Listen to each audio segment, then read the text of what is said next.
আধা ঘন্টা গেট ফেলে গিয়ে খুঁজবে।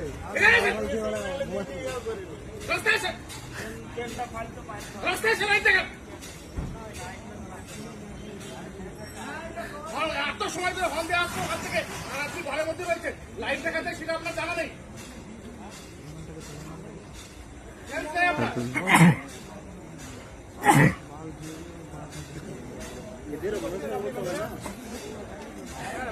পতাকা দেখাবে তো সবুজ সিগন্যাল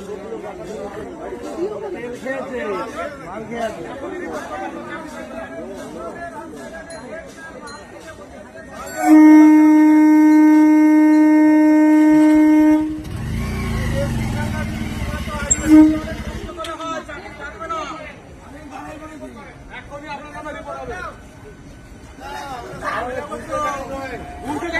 আধ ঘন্টা গেট ফেলে রেখে দিয়েছে। হয়নি হবে এই লোকের ভয় নেই, চাকরি চলে যাবে। চাকরিটা বাঁচা লাগে তারপরে